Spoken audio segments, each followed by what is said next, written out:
But one of the things that we found in one of our studies was that even among people without symptoms, so people who they don't have dementia, they don't have mild cognitive impairment, they're cognitively unimpaired, we do see relationships between abundance of gut bacteria, as well as these metabolites that are made by the gut, and the pathology in the brain.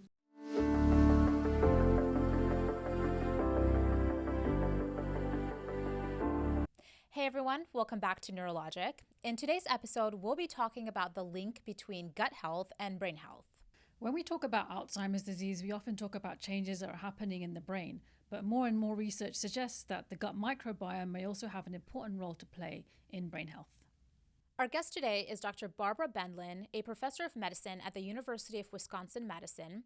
She studies how changes in gut health relate to Alzheimer's disease. We talk about what the gut microbiome is, how the brain and the gut connect, and what we've learned about its role in brain health from animal and human studies. We'll also talk about how inflammation in stool relates to the brain pathology we often see in individuals with Alzheimer's disease. We also discuss the role of diet and genetics in gut health and whether things like probiotics, fiber, and fecal transplants can one day be used for the treatment or prevention of Alzheimer's disease. It's a really interesting and fast-growing area of research that changes how we think about brain health. We hope you enjoy this episode.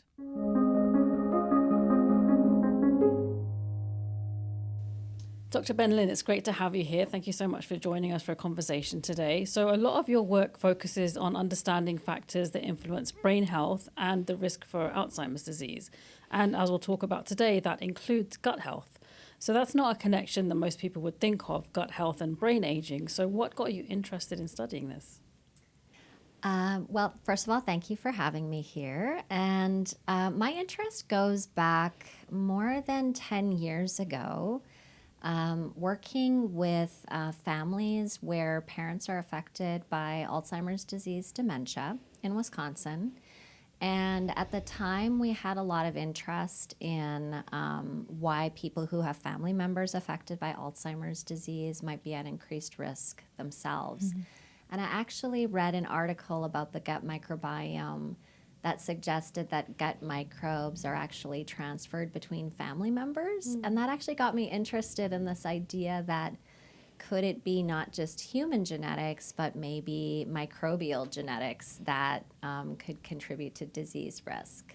We actually haven't studied that further. We're starting now to enroll into a family study.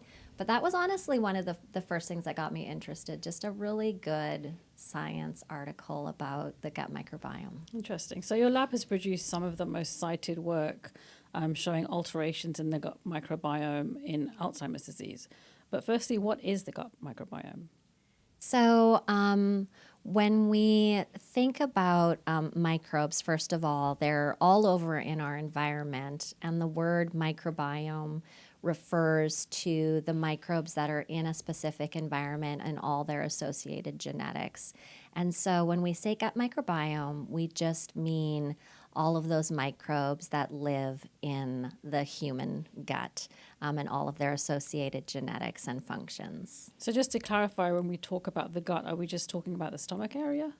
We're actually mostly talking about the digestive tract. And when we're thinking about the gut microbiome, we're thinking about mostly the colon, actually, which is where most of the microbes that live in and on your body, most of them are located there.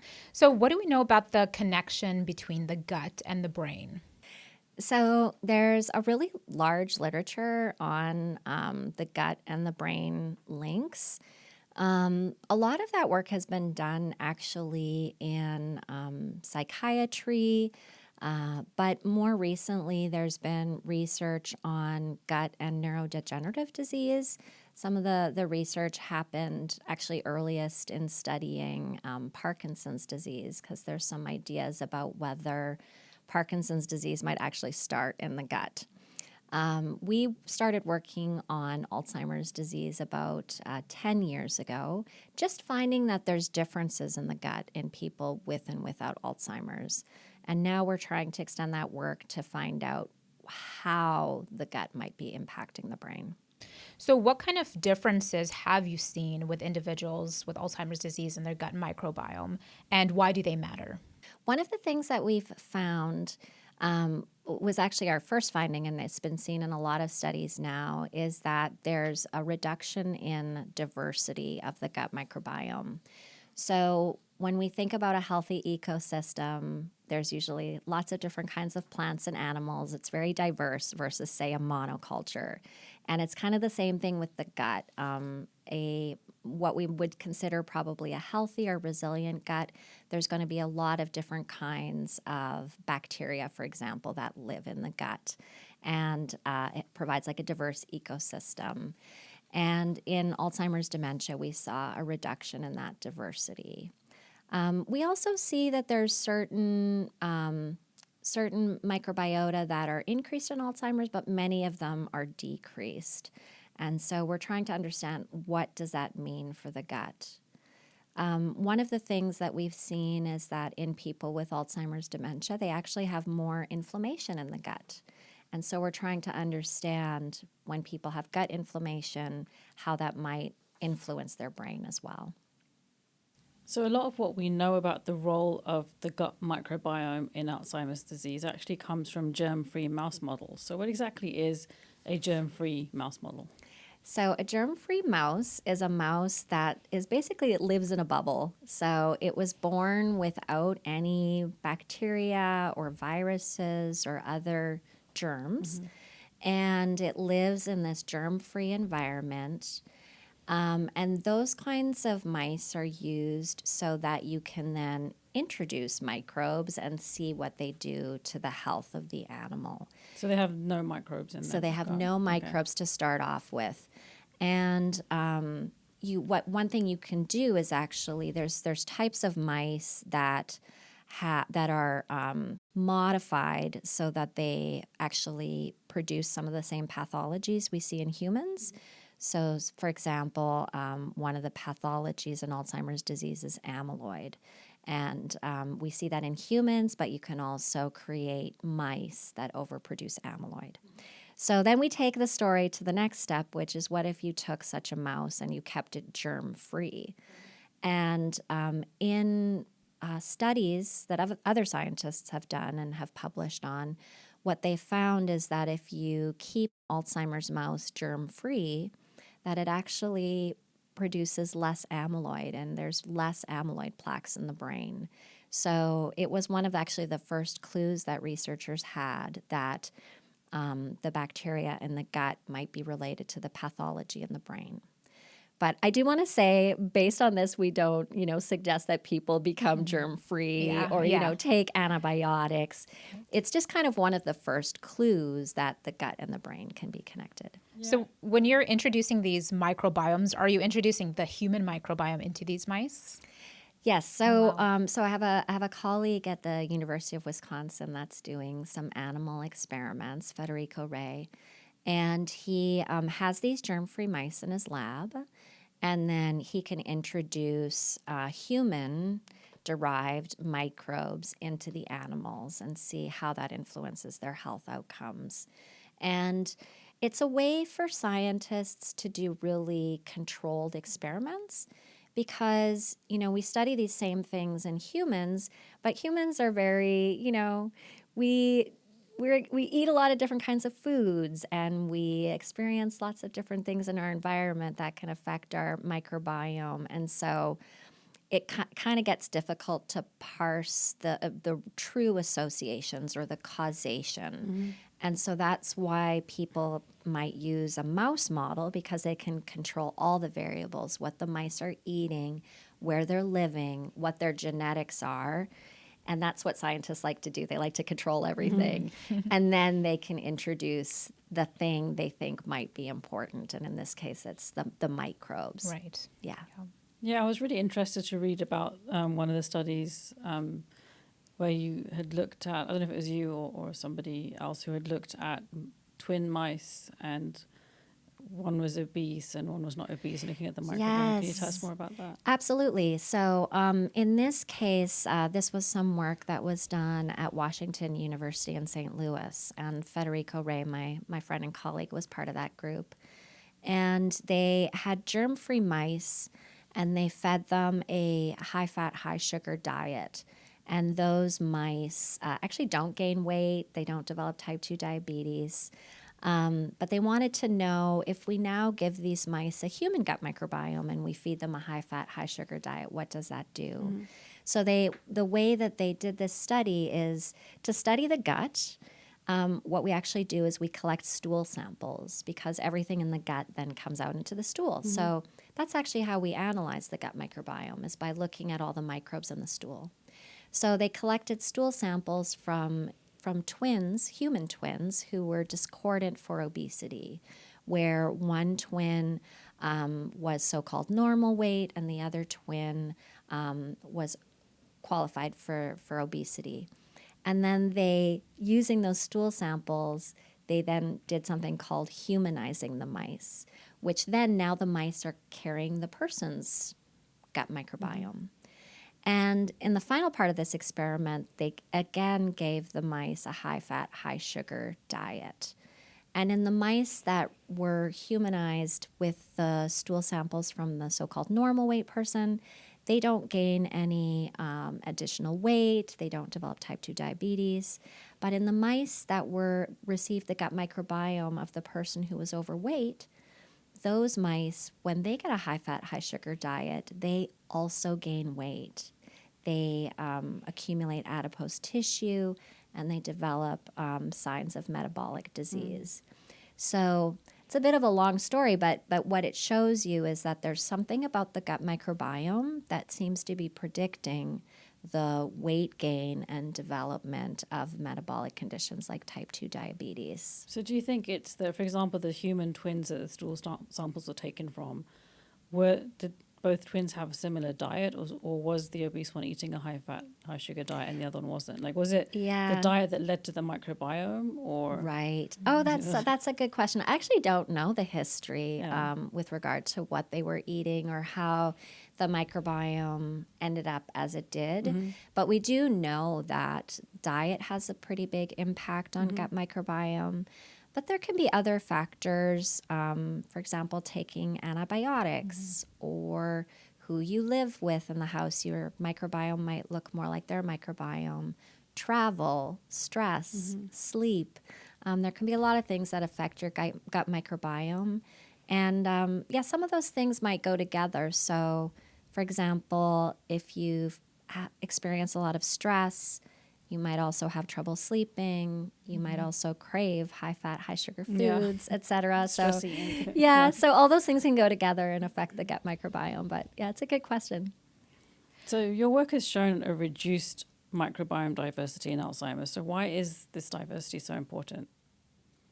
We think that I mentioned this a little bit earlier, but that in a healthy state that there are a lot of different kinds of microbes in the gut. And microbes, even though it's an organism that's not human, it actually interacts with humans quite a lot. So we've evolved with microbes through history.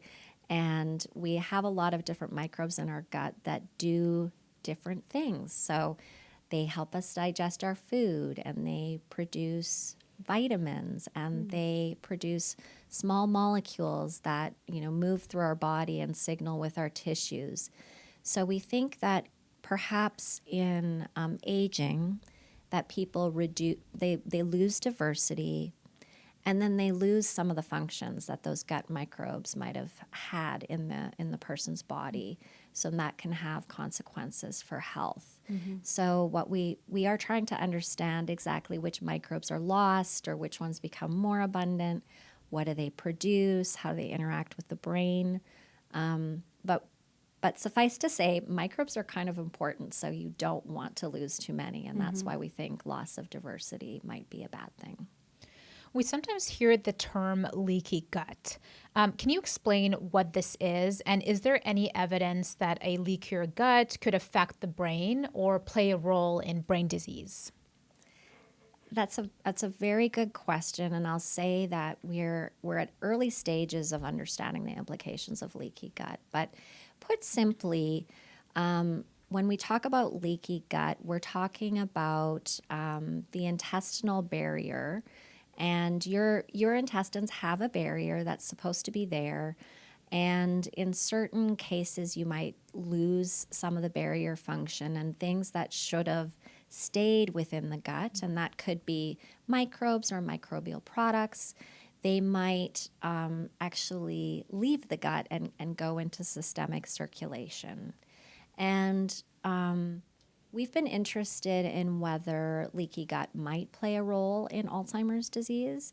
It hasn't been studied very much in the context of neurodegenerative disease, but it's something actually that Federico had suggested that we should start looking at because it plays a role in other diseases.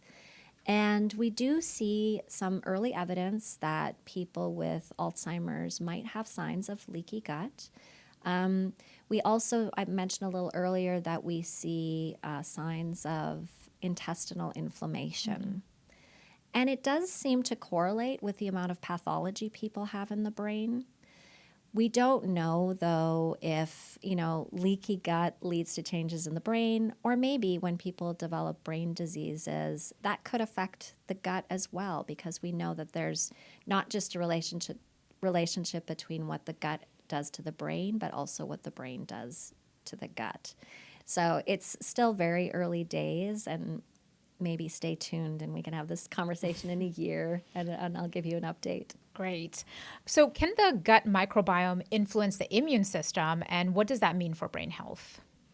Yes. So one of the functions of the microbiome in the human is actually to interact with the body's immune cells. And so, for example, these germ-free mice have a very different kind of immune system. In humans, what does that mean for brain health? Again, I would say we're kind of at early days. One of our hypotheses is actually that when people have leaky gut, that could cause systemic inflammation, and that inflammation could then send signals to the brain's immune cells and potentially even affect how pathology develops in the brain. So it's a bit of a complicated interaction, but there does seem to be a relationship. Yeah. So going back to the inflammation that you mentioned, you can also measure markers of inflammation in stool samples. So you've looked at one in particular called calprotectin. What did you find when you looked at this in people with Alzheimer's disease? Yes, so calprotectin we can measure it in stool samples, and it's actually a marker of intestinal inflammation. And what we found was that in people with Alzheimer's, calprotectin was higher. I will say that it wasn't the case that everyone with Alzheimer's had high inflammation and everybody without had low inflammation. There's a lot of variability between people. But as a group, the people with Alzheimer's had more calprotectin. And we think that inflammation could be related to the brain, because in people who had higher calprotectin, they also had more amyloid pathology in the brain. But again, we have to be very cautious, because in the human studies, these are correlations or associations. We don't know if it's causation. And so that's actually when we need to go back to the animal studies so that we can understand the causal mechanisms better. So this is something that increases with aging as well, not just in That's right. disease. As we get older, we get higher gut inflammation. Okay. There's also, we looked at a few people who had higher calprotectin that weren't in the Alzheimer's group, and one of the bigger predictors was actually proton pump inhibitor use. PPIs are used very commonly for people who have acid reflux or GERD. I actually take a PPI myself, so it does seem to be associated with more inflammation. Interesting. Yeah, so medications can play a role. Right, Yeah. right. So there's another compound called short-chain fatty acids, which are produced when the gut breaks down fiber. So what exactly are these, and why are they so important? Yeah, so What's super interesting when we eat food, of course, we taste the food. There's another organism that's hungry and tasting your food, which are these microbes. So when you eat food, the microbes are actually using it as well. And there are microbes in the gut that can essentially use up the fiber that is that you're not digesting, but then they are working on. And that fiber becomes fermented in the gut, and the microbes turn it into part of them ingesting this fiber. One of the byproducts is short chain fatty acids, and those short chain fatty acids actually maintain the intestinal barrier. So we've been talking about leaky gut, Yeah. and short chain fatty acids actually help you maintain a healthy intestinal barrier. The short chain fatty acids also circulate throughout your body and very likely play other roles as well. So we've actually been trying to figure out if the short chain fatty acids, what's their role in Alzheimer's. And we have found some evidence that in people who have higher levels of short chain fatty acids, that they have evidence of less brain pathology. So we think this could be really interesting because short chain fatty acids is something that you can increase through dietary changes. Right. Through basically increasing your fiber. That's is what right. it is. Okay. Yes. Yeah. Interesting. One genetic risk factor for Alzheimer's disease is a gene called APOE4. So we know that individuals who have this gene have a higher risk of developing the disease. Have you looked at whether APOE4 carriers, so people who have this gene, show distinct or different microbiomes compared to people who don't have this gene? And is there, a difference between if they go on to develop Alzheimer's disease, how does their microbiome change then? Great question. So, yeah, as you mentioned, APOE4 is one of the strongest risk factors for developing, apart from age, developing Alzheimer's disease pathology and developing symptoms of dementia. And we've done some early studies, I would say, and we do see that there's some differences between people who carry an APOE4 allele. You can carry one or two. And we found that carriers do show a different gut microbiome composition. And so we've actually been wondering, could it be that some of the risk genes for Alzheimer's, is it possible that they act through the gut? But we don't know. It's actually a bit too early to say. But that is actually something that we would like to study further. So the second part of your question is, is it the case that when people have an APOE4 genotype, do they then show gut microbiome changes and that leads to Alzheimer's? It's that second part that we don't know about, actually. Right. We don't know the directionality of that yet. Exactly. Right. Yeah. So I guess it's too early to say whether improving gut health in these individuals could potentially reduce the risk of developing Alzheimer's later on, right? It's too early Yeah. to say, but I think that could be a really interesting outcome. Especially if you think about factors that typically or historically we didn't think were modifiable. So what if it was the case that, you had a genetic risk, but you could change your diet or take a probiotic or do something else to reduce your risk? Right. And I guess there's lots of lifestyle factors beyond the gut that you might do to reduce your risk. Like you might take up walking or try to improve your sleep or, things to generally improve your resilience. But it's still, again, like very early days. Can we overcome those genetic risks through lifestyle modification? That's not totally clear yet. So we know that those with Alzheimer's disease have a different microbiome compared to those without it. But do we know how early those changes in the microbiome occur? Is it like before we see cognitive symptoms? Do we have any idea about that? Yeah, one of the ways we can answer this is actually by doing longitudinal studies. So if we collect, for example, stool samples over time, maybe we could see, the gut microbiome shifts first and then the brain changes. And we don't have those kind of data yet.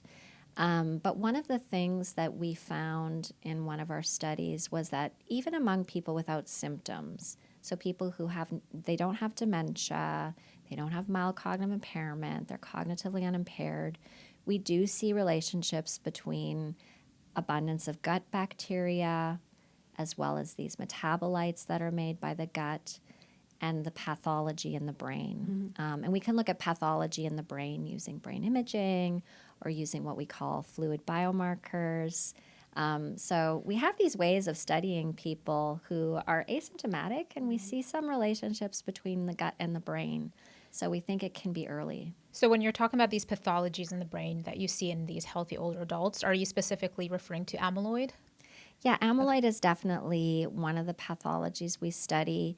It's one of the defining characteristics of Alzheimer's disease, and actually many people accumulate it in aging, and for a subset of people it becomes symptomatic, and it shows up as Alzheimer's disease. Yeah, dementia. because we could see it in like healthy older adults as well, but they're asymptomatic basically. That's so right. It's common to see these pathologies even in healthy individuals. We see it in asymptomatic people, maybe I would say about 20%. Okay. Yes. And then there's a question, which is, how long does the amyloid have to stay there before it gets symptomatic? And we think that people can harbor amyloid in the brain for a long time before it becomes symptomatic, like maybe even a decade or 2 decades. So that's one of the things we look at. But we also look at measures related to a second pathology called tau pathology. So in Alzheimer's disease, you see a second pathology called tau tangles. And then we can also look at markers related to glial activation, or something that's related to neuroinflammation in the brain. So we've come a long way in the field in terms of measuring these things in living people.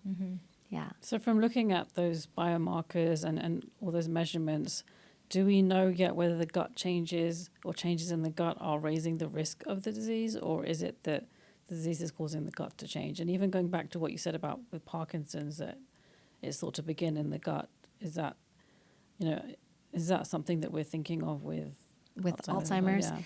Yeah, I want to be cautious here because I don't think we've, even though we have a lot of suggestive studies that there's relationships between the gut and the brain and Alzheimer's, I don't think we've found, like the smoking gun that says this, this particular change in the gut caused the change in the brain.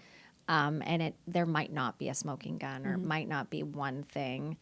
But we do see, the reason why I think it's interesting is that because we see these associations, I think it kind of logically leads to the next step, which is that, well, what if we change the gut? What do we see in the brain? And so that's what we're trying to do now, because we think the gut is modifiable. So the next stage is to do, for example, like interventions. If we change the gut, what does that do to the brain?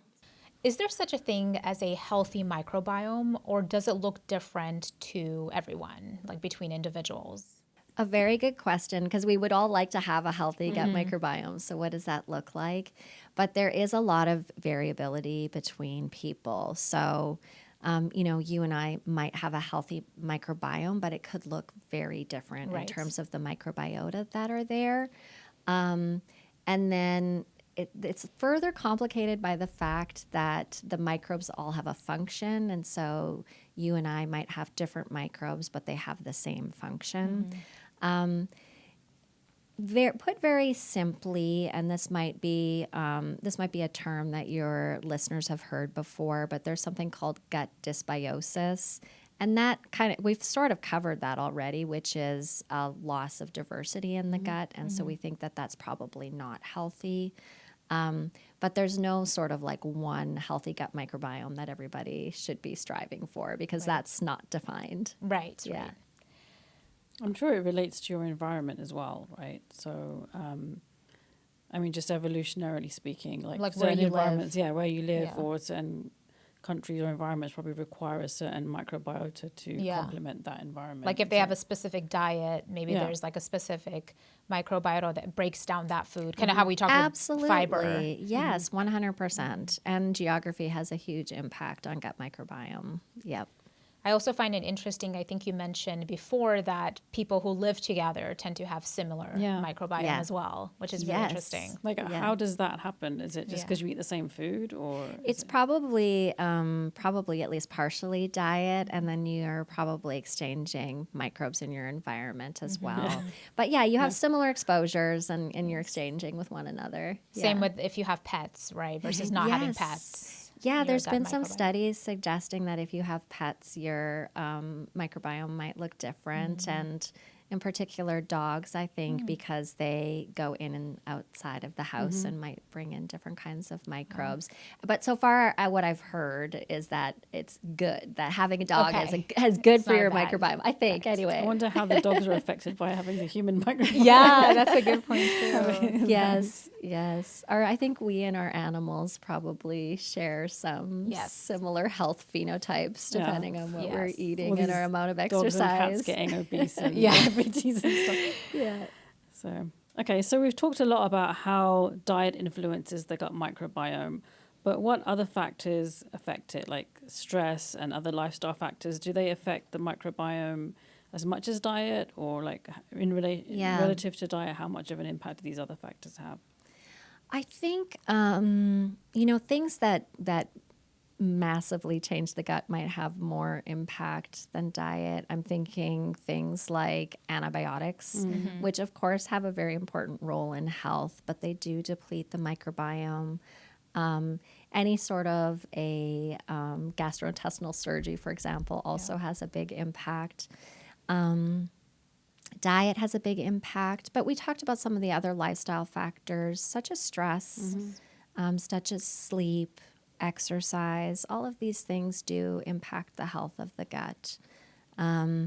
There's also interest in, how much can probiotics impact the gut. But those tend to be like a select few microbes compared to, it's like kind of like a drop in the bucket of a lot of microbes. And they tend to go away quickly when you stop taking them.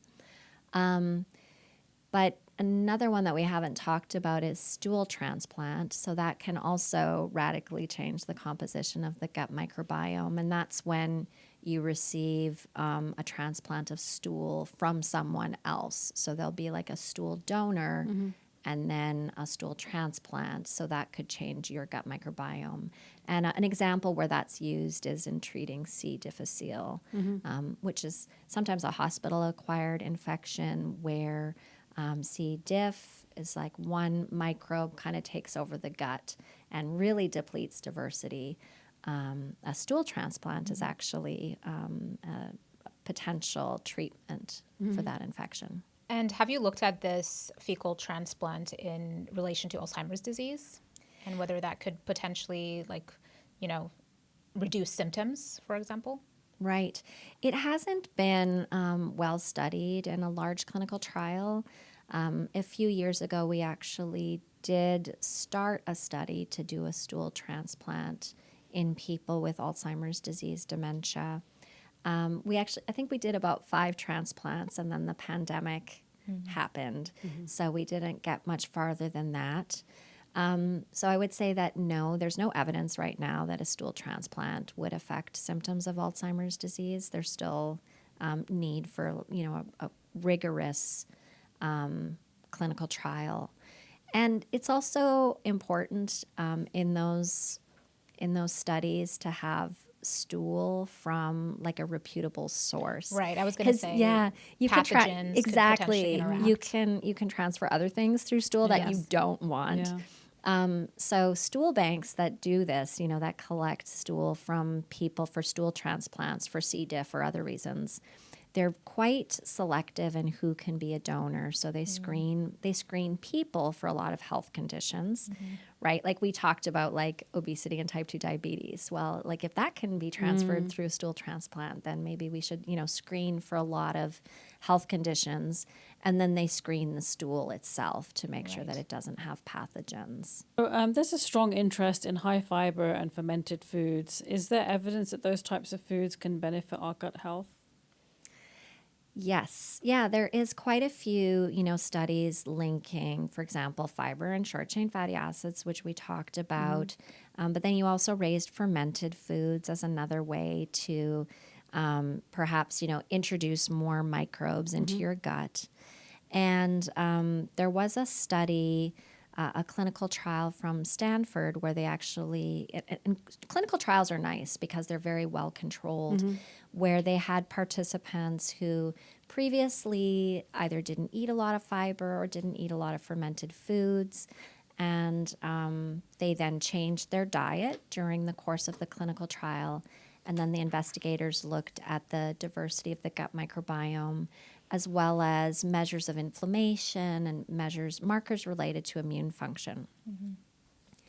And what they found actually in that study is that fermented foods seem to have a beneficial impact on the gut microbiome. So the participants that were eating a lot of fermented foods, like say kimchi, kombucha, yogurt, etc., that those individuals actually showed an increase in the diversity of their gut microbiome, and then also an improvement in their inflammation and immune markers.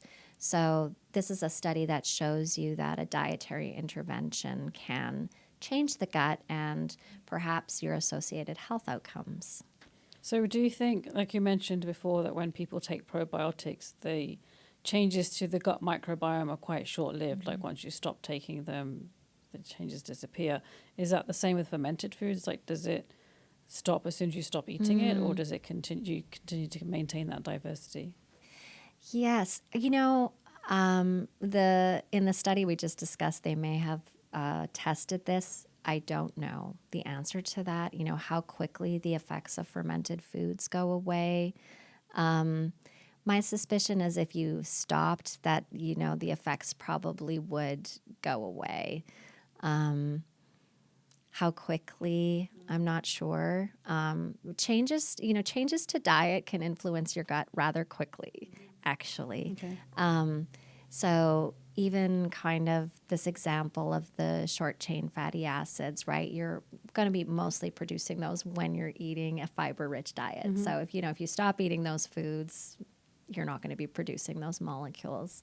So I think it's pretty fast.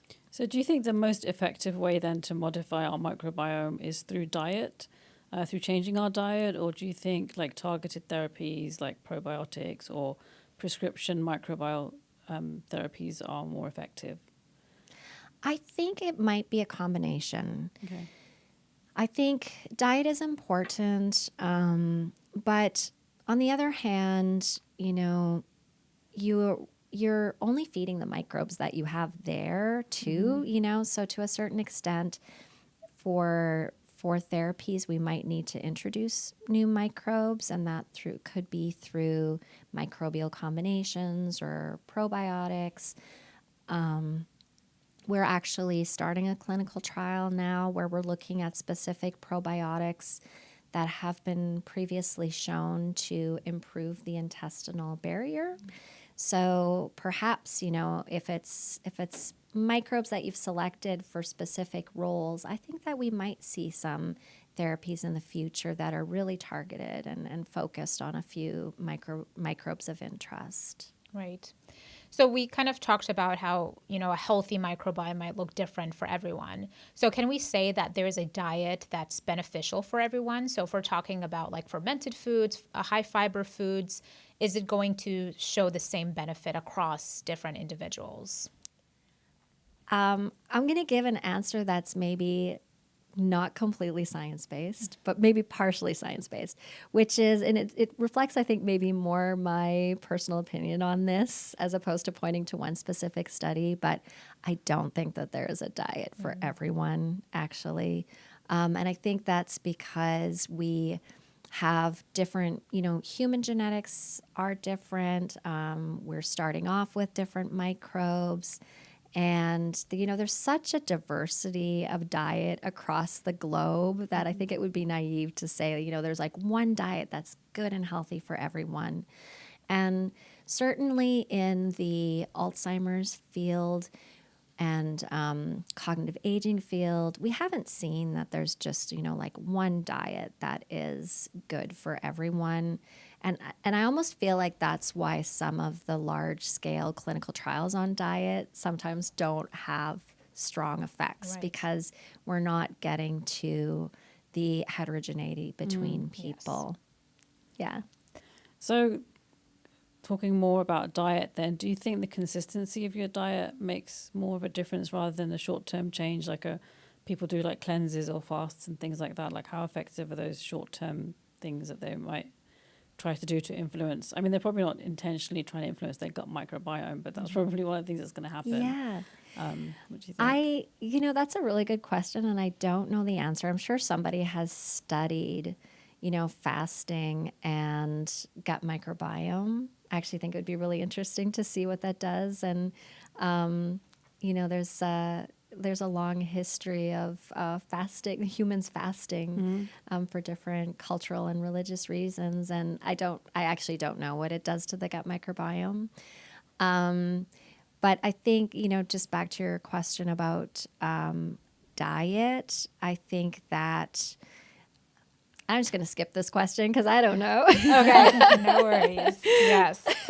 Yeah, I think like there's, I don't think those probiotic shots are going to, because they advertise these as working, and it's like, it's probably not making I think much that's of a where difference. you were going, which is like these if short-term kind of things that people are like, oh, I'll take a turmeric, probiotic, ginger, whatever shot, and but the rest of the diet is really bad. Like, does it really? Yeah, exactly. I mean, intuitively, you wouldn't think that would. I wouldn't think that would be like an effective fix. Yeah. Thanks for answering the question.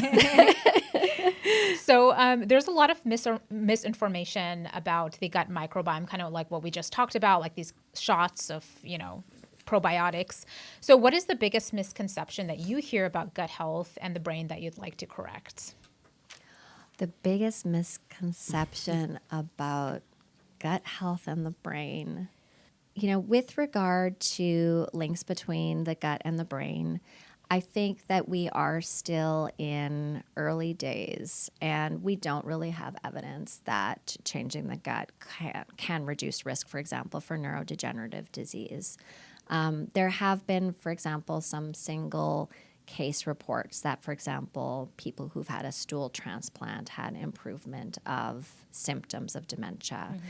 But, those case reports, while they're intriguing, what we really need is large standardized clinical trials to show the gold standard evidence, and we don't have those yet. So I'm hopeful that we are going to have answers sooner rather than later, but we are actually still really in early days. Yeah, I think that's where a lot of misinformation and misconceptions come from, is like a single study that kind of gets amplified in the media, and it's like it hasn't actually been verified. Yeah, replication is really important too in science. So it's like if we don't see more of these replicated studies, we can't really make a deterministic conclusion. 100%, yeah, replication is so important. So what would be your take-home message in terms of what realistic steps people can take to support a healthier gut for brain health? So I am going to give some advice, again, which is not totally evidence-based, flying in the face of everything we've said. But I do actually think the clinical trial on the fermented foods is really interesting. And, eating foods that are rich in microbes, such as fermented foods, or adding yogurt or adding kefir, if you like those foods, is a pretty easy thing to do. So that is something that I've incorporated into actually my own diet. I did not drink kefir before, but now I do. Yeah, and it's basically a fermented yogurt. Exactly. Drink, right? Yeah, it tastes a lot like yogurt, but maybe thinner. Yeah. And my friend Federico also recommends chia seeds. So he's like, if you drink kefir and, you have like a spoon of chia seeds a day, then you've covered the fermented, So chia seeds for the fiber, right? For the fiber, exactly. Then you've covered your bases. So I think that's quite easy. Yeah. Will it improve your brain health or your cognitive function? I do not know, but it's healthy and tasty. So go for it. Yeah. I mean, the things with these types of changes is that they're not going to hurt you. They're not going to, there's no side effects. And they're not that too expensive. Yeah. So, Yes. Yeah. as opposed to Exactly. like buying probiotics, Yeah. which could be expensive. Yeah. Yeah. So where could people learn more about your research? I would say listen to this podcast, Neurologic. It's been a pleasure. My lab is at the Wisconsin Alzheimer's Disease Research Center in Wisconsin. So people can go to the Wisconsin ADRC website. We also have a podcast. It's called Dementia Matters. So I would recommend, particularly for individuals that want to learn more about dementia. We have a wonderful clinician, Nate Chin, who hosts the podcast, and he's done some on gut microbiome, but a lot of other topics that are relevant to the brain. And so Dementia Matters, and download it where you find your podcasts. Perfect. Yes. Okay, well, thank you so much, Dr. Bendlin, for joining us today for this conversation. It's been so interesting learning about that connection between the gut and the brain, and we're going to try and incorporate some of those tips into our daily diets, and we look forward to keeping up with your research. Thank you so much. Thank you. Thank you for listening to Neurologic, the CVL podcast. If you like what you're hearing, please follow and share with others. This podcast wouldn't be possible without the support of our team and the incredible work that goes on behind the scenes. We'd like to give special thanks to Patricia Moran, our marketing and operations producer, and Pan Gu, our audio-video producer and editor. To learn more about the Center for Vital Longevity, just look up cvl.utdallas.edu. And here you'll find information about our research, as well as information on how to volunteer to participate in our studies and how to donate to support innovative research to understand, protect, and enhance the vitality of the mind across the lifespan. Join us next time as we continue to explore the latest research and strategies for keeping our brains healthy throughout our lives.